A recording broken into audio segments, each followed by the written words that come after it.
Ahsanul Kossasi itu siapa? Anggota BPK yang Pak Jaksa. Anggota BPK. Nama Aq 10 tahun, nyaris 10 tahun ini di BPK, ya hanya Ahsanul Kossasi. Status yang bersangkutan adalah pejabat negara. Harus kita layangkan, mintakan izin dulu kepada Presiden dulu.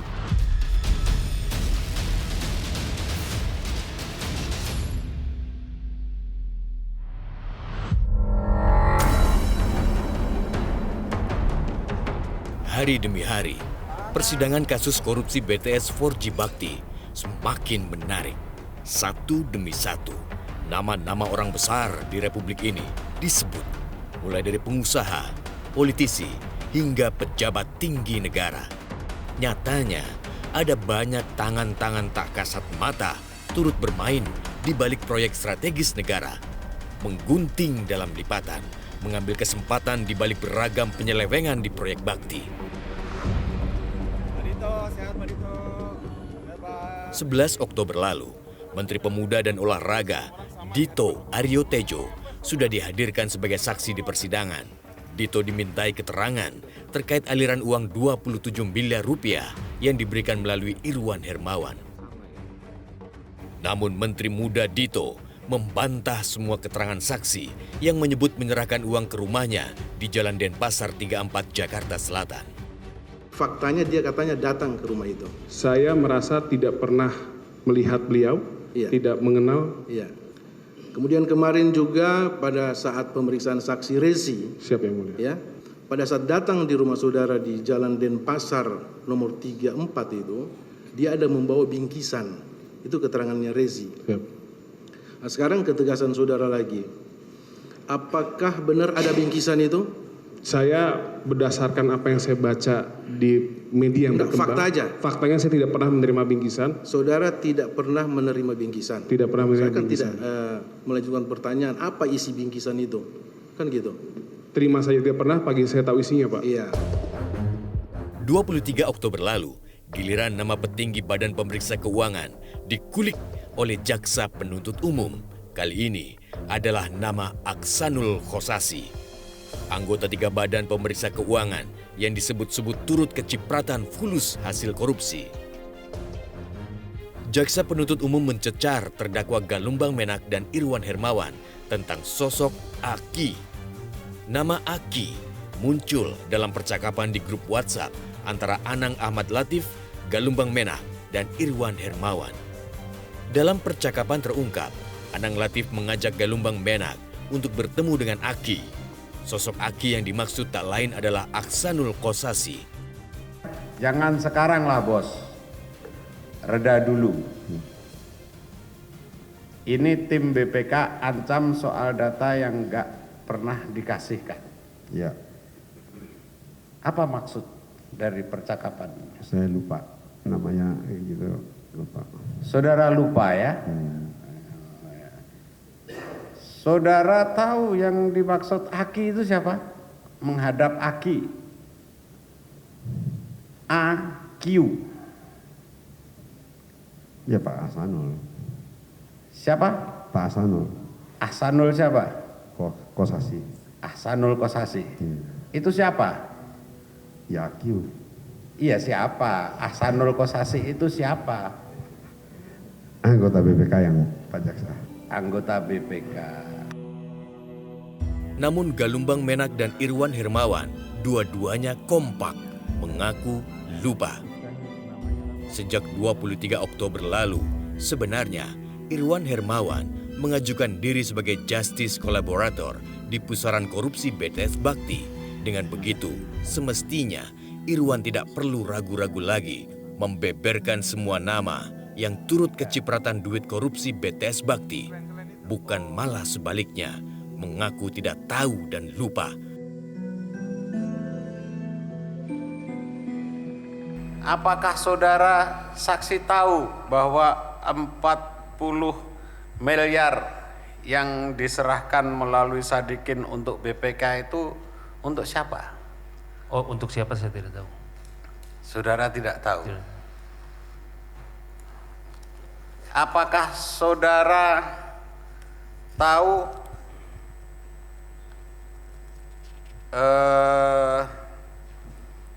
Lalu kalau saudara tidak tahu untuk BPK itu, siapa yang menyuruh saudara?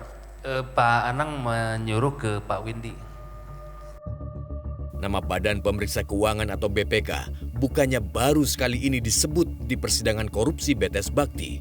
Sebelumnya, Irwan Hermawan dan Windy Purnama mengaku telah menyiapkan uang senilai 40 miliar rupiah untuk orang yang bernama Sadikin. Uang tersebut disiapkan setelah Windy mendapat perintah langsung dari Anang Ahmad Latif. Inilah sosok Sadikin yang disebut-sebut dalam persidangan selama ini. Pemilik nama lengkap Sadikin Rusli ini ditangkap jaksa penyidik pada 14 Oktober lalu di Surabaya. Sadikin adalah orang yang menerima bingkisan uang melalui Windy Purnama. Sadikin Rusli adalah pengusaha asal Surabaya, Jawa Timur. Ia adalah tersangka ke-14 yang ditetapkan oleh Kejaksaan Agung dalam kasus korupsi BTS Bakti. Sadikin ditangkap paksa setelah 3 kali mangkir pemeriksaan. Nama Aki itu dalam chat itu gimana ceritanya, Pak? Urusan lain itu, bukan urusan. Bukan soal itu ya, Pak? Iya, palaparing kan. Palaparing. Tapi akhirnya juga saya nggak ketemu, kan diakui jaksa juga kan. Iya. Saya bilang nggak mau saya ketemu. Jadi angka 40 itu bukan... Bukan, kan terbukti di chat yang di jaksa itu kan bilang begini. Pak Kalumang bilang enggak.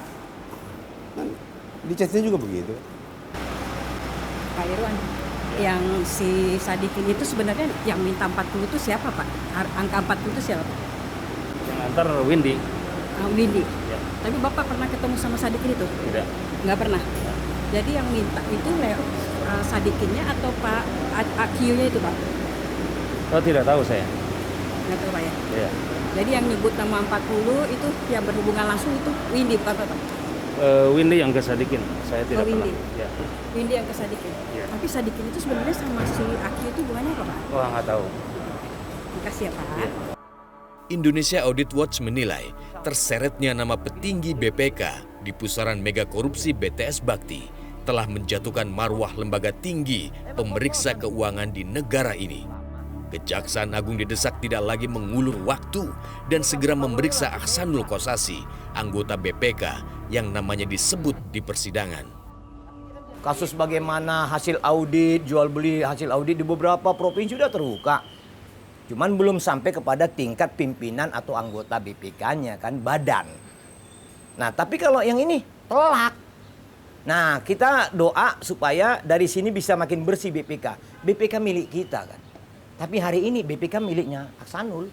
Untuk membuktikan dua hal tadi, sumber uang, ini harus ditangkap dulu yang namanya IQ. Sepengetahuan kami, nama IQ ketika di fakta persidangan sudah disebut Ahsanul Kossasi, benar adanya. Sebab nama IQ 10 tahun, nyaris 10 tahun ini di BPK, ya hanya Ahsanul Kossasi. Jadi kami sarankan nanti juga pihak Kejaksaan Agung selain memeriksa saudara Ahsanul Kossasi, juga memeriksa ajudannya Ahsanul Kossasi, orang terdekat di lingkungan Ahsanul Kossasi, bahkan bila perlu sekretaris di ruangan Ahsanul Kossasi. Tidak sekali ini saja, nama Badan Pemeriksa Keuangan terseret dalam pusaran kasus korupsi. Para pemeriksa keuangan silih berganti dijerat pasal suap dan gratifikasi. Kalau sudah begini, publik patut mempertanyakan, jangan-jangan visi dan misi BPK yang bebas dan mandiri berada di titik nadir. Saya kembali meminta konfirmasi kepada Ahsanul Kossasi dan akhirnya direspon singkat. Ahsanul Kossasi menyebut saat ini ia memilih diam daripada memunculkan kegaduhan.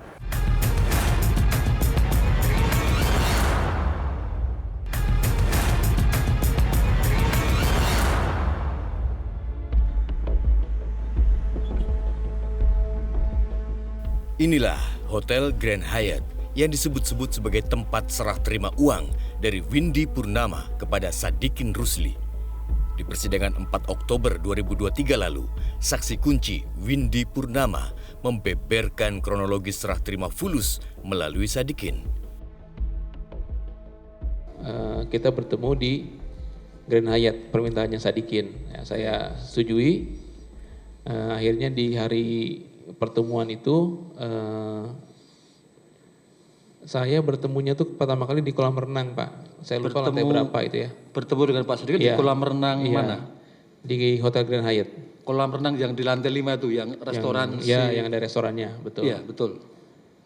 Saya sudah bawa itu uangnya. Iya. Terus saya sampaikan mau diserahkan di mana? Apakah mau di kamarnya? Kata yang bersangkutan jangan, nanti biar saya. Sebentar. Di kamarnya. Apa yang bersangkutan nginep di Hotel Grand Hyatt? Saya cuma menyampaikan begitu, apakah di kamarnya, gitu kan. Dia bilang jangan, biar saya yang turun nanti katanya. Biar saya yang turun ke parkiran. Jadi akhirnya setelah itu kita berdua turun ke parkiran. Saudara Sadikin menunggu di pintu masuk ke dalam hotel. Saya ke mobil ambil uangnya. Baik, setelah terima Sadikin kemana? Saya tidak lihat dia masuk ke dalam.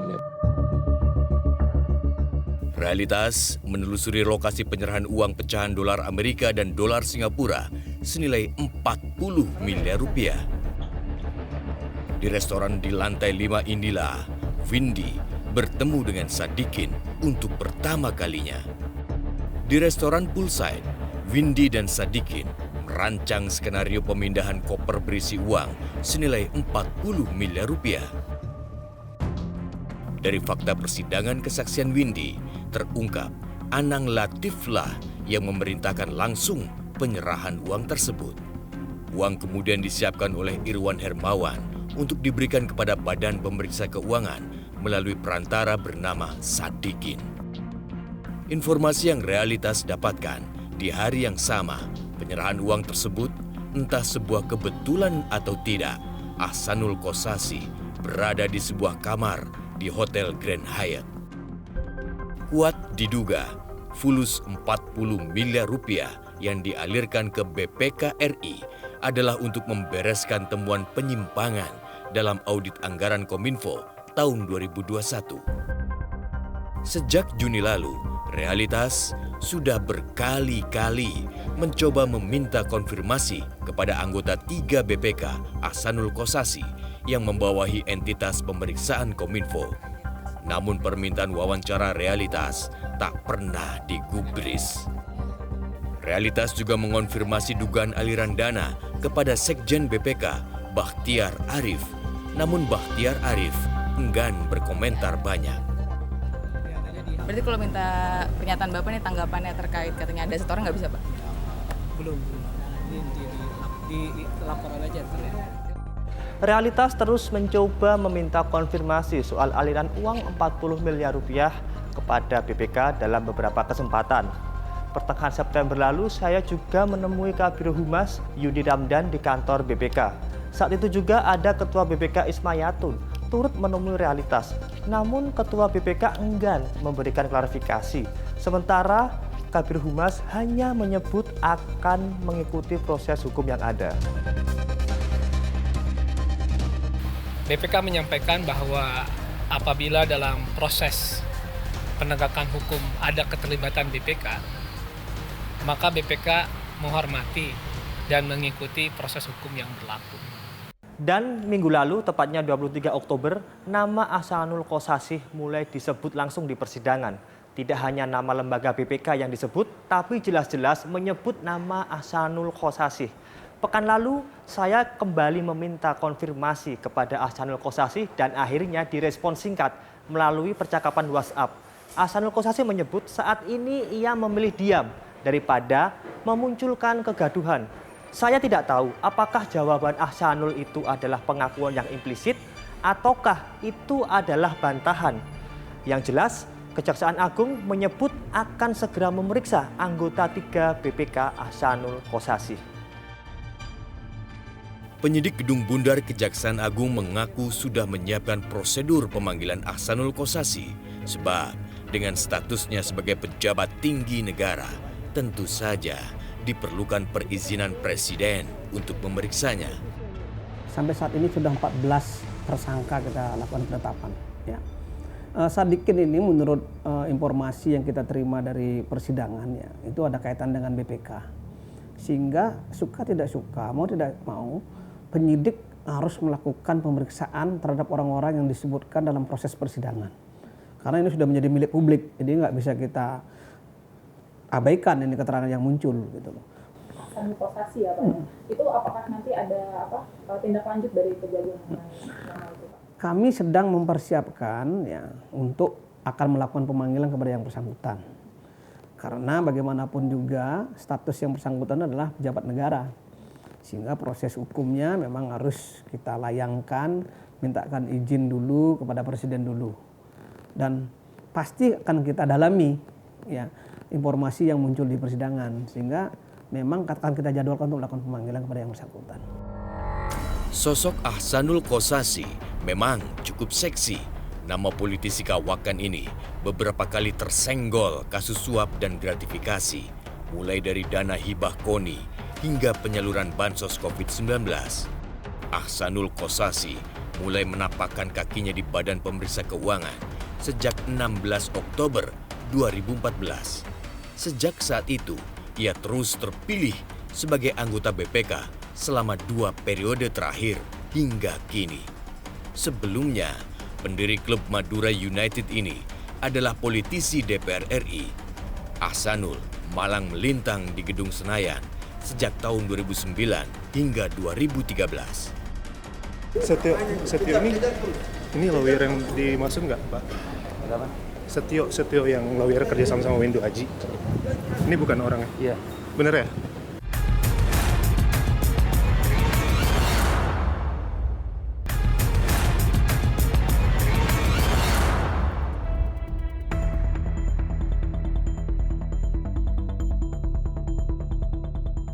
Inilah sosok Irwan Hermawan, mantan komisaris PT Solitech Media Energy. Dalam surat dakwaannya, Irwan diduga telah melakukan tindak pidana memperkaya diri sendiri atau orang lain sebesar 119 miliar rupiah.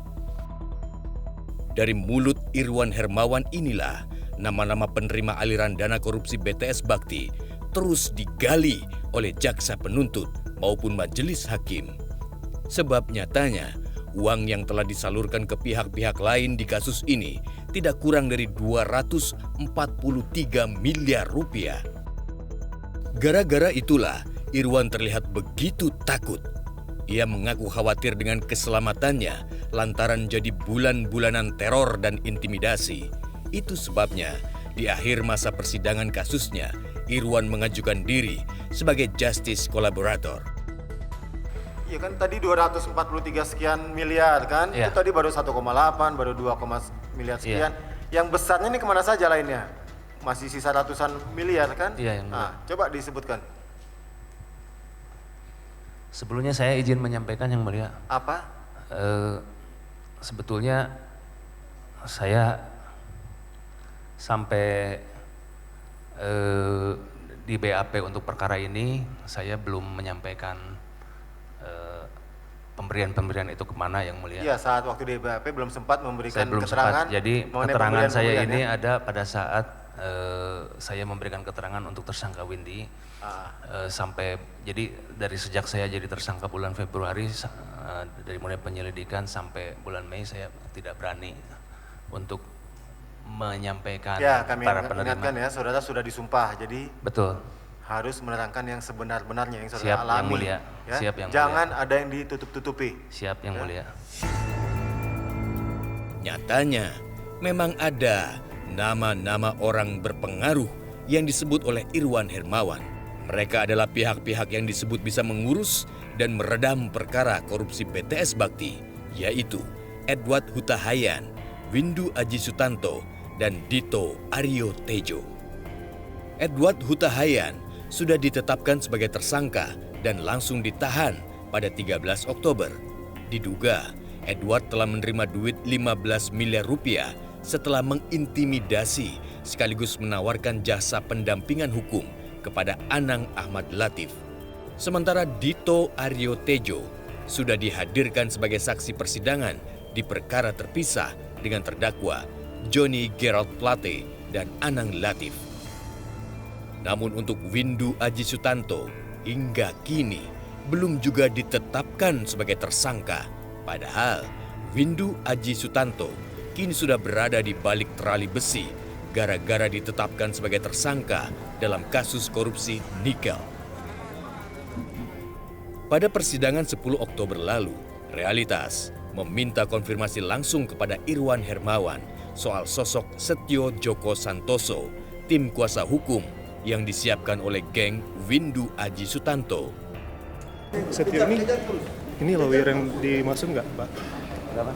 Setio yang lawyer kerja sama Windu Aji. Ini bukan orangnya? Iya. Bener ya? Oh, kalau ini Suryo yang Bapak maksud ini? Oh, nggak tahu saya. Hah? Yang bener, Pak? Yang ini Suryo? Saya nggak tahu. Yang... Ya, bener nggak, Pak? Saya nggak tahu yang Suryo. Nggak tahu ya? Nggak pernah. Oke. Ya, kami baru saja bertemu dengan Irwan Hermawan untuk mengkonfirmasi terkait dengan sosok Setio, di mana pada persidangan sebelumnya Irwan Hermawan memberikan kesaksian bahwa ia telah menyerahkan uang sekitar 66 miliar rupiah kepada Windu Aji Sutanto dan juga sosok Setio. Kami kemudian mengkonfirmasi apakah benar foto yang kami punya ini adalah Setio Joko Santoso. Dan Irwan mengkonfirmasi langsung bahwa benar foto ini adalah Setio Joko Santoso yang merupakan pengusaha asal Solo dan juga tim penasihat hukum dari Windu Aji Sutanto untuk bisa mengamankan kasus korupsi proyek Bakti BTS 4G Kominfo. Aliran uang jumbo lain yang bersumber dari dana korupsi BTS Bakti adalah sebesar 70 miliar rupiah kepada Nistra Yohan. Uang tersebut dialirkan untuk Komisi 1 DPR. Namun hingga kini, Nistra tidak pernah menampakkan batang hidungnya sama sekali. Nama Nistra Yohan muncul sebagai fakta persidangan beberapa waktu lalu. Ia disebut menerima uang senilai 70 miliar rupiah yang diberikan melalui tersangka Windy Purnama dan diantarkan sebanyak 2 kali di rumahnya, yaitu di daerah Gandul, Depok, dan juga di salah satu hotel di kawasan Sentul, Bogor. Nistra Yohan sendiri merupakan staf ahli dari Sugiono yang merupakan anggota Komisi 1 DPR RI. Namun hingga kini keberadaan Nistra Yohan masih menjadi misteri. Sudah 3 kali ia dipanggil oleh Kejaksaan Agung, namun hingga detik ini ia belum juga menampakkan dirinya dan memenuhi panggilan tersebut. Padahal Nistra Yohan ini bisa menjadi petunjuk untuk mengungkapkan bagaimana peran Komisi 1 DPR RI dalam kasus korupsi proyek BTS 4G Bakti Kominfo. Hingga kini, Kejaksaan Agung sudah menetapkan 14 tersangka dalam kasus korupsi BTS Bakti. Namun orang-orang yang sudah dicokok baru kelas cere. Sementara penerima dana jumbo justru belum ditelisik untuk dimintai pertanggungjawabannya di muka hukum. Korupsi proyek BTS Bakti telah merugikan negara hingga triliunan rupiah. Tidak semestinya Kejaksaan Agung tebang pilih dalam mengungkap korupsi dana bakti. Siapapun penerima aliran dananya harus diungkap gamblang dan diproses hukum. Metro TV. Jelajahi cara baru mendapatkan informasi. Download Metro TV Extend sekarang.